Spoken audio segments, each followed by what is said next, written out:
잉글랜드 프리미어리그가 18일 다가오는 2024-2025 시즌 일정을 발표하자 국내 토트넘 팬들은 난리가 났다.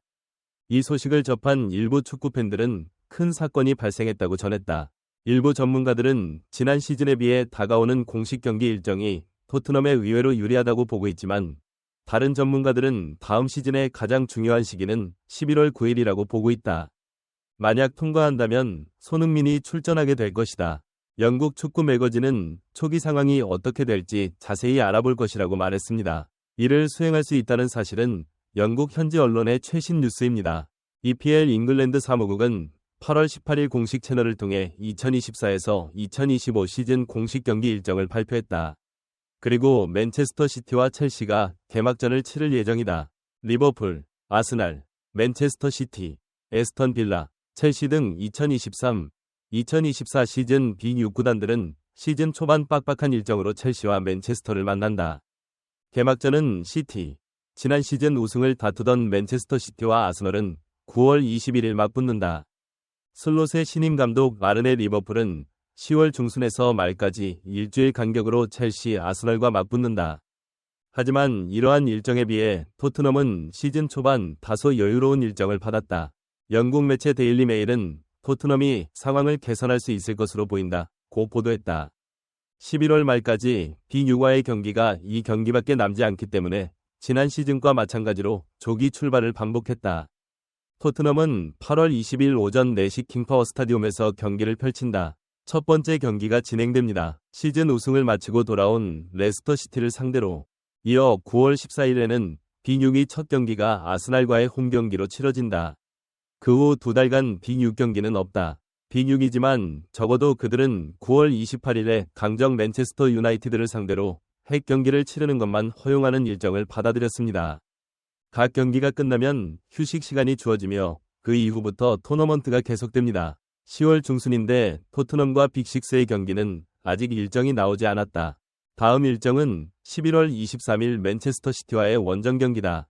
간단히 말해서 토트넘은 어려운 상대를 피하는 일정으로 경기를 펼칠 예정이다. 개막 후 최소 3개월 이상 경기 일정을 활용할 수 있다면 지난 시즌 보여준 모습보다 더 발전할 수 있을 것이다. 많은 축구 전문가들은 초심의 느낌을 그대로 재현할 수 있을 뿐만 아니라 더 좋은 결과도 기대할 수 있다고 주장한다. 지난 시즌 토트넘은 콘테 밑에서 부진한 8위를 기록했고 해리 케인은 바이에를 떠나 뮌헨으로 이적하기도 했고 당시 영국의 많은 언론들은 해리 케인을 비난했다. 손흥민이 아무것도 모른다고 비난하는 견해를 피력했다. 케인 없이 토트넘에서 혼자 할 수 있는 동시에 손흥민이 득점왕이지만 해리 케인을 대체할 능력이 없다며 비판을 서슴지 않는다. 언론은 이를 손흥민의 근거로 삼았다. 왼쪽의 돌. 그는 해리 케인 같은 탑 스트라이커가 아닌 윙어다. 그는 조연 역할에 익숙하고 주연이 되는데 거의 관심이 없다. 그가 훌륭한 선수인 것은 사실이다. 그는 해리 케인을 극복할 수 없다고 말했다. 하지만 토트넘은 포스테코글루 감독을 선임하고 손흥민을 기용했다.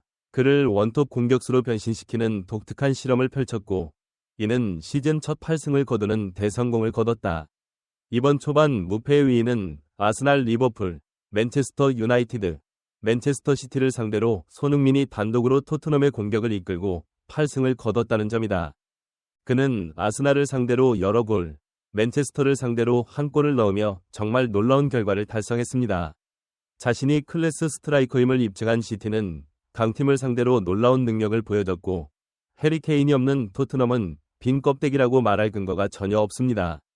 퇴장과 부상을 당했고 불안정한 수비로 팀 전체의 균형이 무너지면서 후반전 성적은 처참했다. 후반 6경기 중 1승 5패에 그치며 일찌감치 뒤처졌다. 그들은 거의 모든 것을 잃었습니다.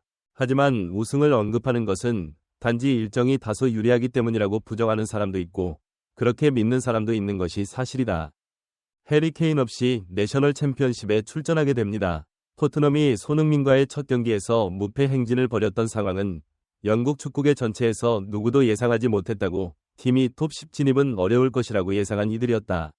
미는 최고의 선수로서 지난 시즌보다 더 나은 선수단의 일정을 받아들이고 지난 시즌보다 더 좋은 결과를 얻을 것이라고 기대하는 것이 합리적이지만 그들은 어떤 근거로 복권을 던졌는지 묻는 말을 꺼낸다. 축구 전문 통계 매체 옵타, 옵타, 도 토트넘이 역대 최고 수준에 다가오는 시즌 일정을 받아들인 점을 분석해 프리미어리그 9회 첫 10경기의 난이도를 차트로 깔끔하게 정리했다. 난이도가 가장 높은 팀은 울버햄튼이고 난이도가 가장 낮은 팀은 에버턴입니다. 토트넘은 평균 순위를 유지하고 있으며 첫 10경기의 난이도도 낮다. 지난 시즌에 비해 상당한 일정 우위. 지난 경기의 난이도는 프레이가 가장 어려운 일정, 맨시티가 가장 쉬운 일정, 토트넘이 이후 측면에서 5번째로 어려운 일정을 갖고 있다는 점이었다. 지난 10경기는 지난 10경기에 비해 훨씬 쉬운 일정이었다고 할 수 있다. 일부 전문가들은 옆에서 뛰는 선수들의 수준이 너무 떨어지고 있다고 손흥민을 지지하고 있는데 이것이 가장 큰 문제로 지적된다. 중국 현지 언론은 올해도 수준 높은 선수들을 영입하고 있다. 토트넘은 일정 면에서 큰 우위를 점하는 올해 기록 경신이 가능할 것이라는 전망이 나온다. 올 시즌 유로파리그에 출전해 전반기에는 형편없는 일정을 소화할 예정이다. 이것이 전환점이 될 것이라는 생각에 많은 축구 팬들의 관심이 높아지고 있다. 영국 매체 풋볼 런던은 다음과 같은 기사를 게재했다. 토트넘은 다가오는 시즌에 대비해 대규모 스쿼드를 강화해야 한다. 일부 이적 전문가들은 토트넘이 손흥민과 함께 우승해야 한다고 믿고 있다. 많은 언론에서는 토트넘이 공격수를 영입할 것으로 보고 있지만 포스테코글루가 손흥민을 능가할 수 있는 최고의 선수가 아니라면 많은 비용이 들 것이다. 손흥민을 기용할 생각이 없다고 밝혔습니다. 가장 실현 가능하고 현실적인 선택지는 크리스탈 팰리스의 예라고 계속 말했다. 왼쪽 윙어이자 메디슨 포지션인 10번 포지션에서 뛰어난 능력을 보여줬고 득점력도 좋다. 세컨드 스트라이커, 둘이 뭉치면 시너지가 엄청날 것 같아요. 토트넘의 좌우 윙어들이 너무 약해 손흥민을 때릴 수 없고 메디슨이 지병을 앓고 있어 원상태로 돌아가려면 오랜 시간이 걸릴 것으로 보고 있다. 그는 부상을 입었습니다. 수비에 관해서는 스쿼드가 너무 얇아 수비가 항상 불안정하기 때문에 손흥민은 외부 미드필더를 강화하고 중앙 미드필더 위치에서 왼쪽으로 뛰지 않으면 공격을 할 수 없다. 올여름 이적 시장에서 레프트백 토트넘이 당장 우승 후보로 떠오를 수 있었던 것은 손흥민이 팬들의 마음에 큰 반향을 일으켰기 때문이다.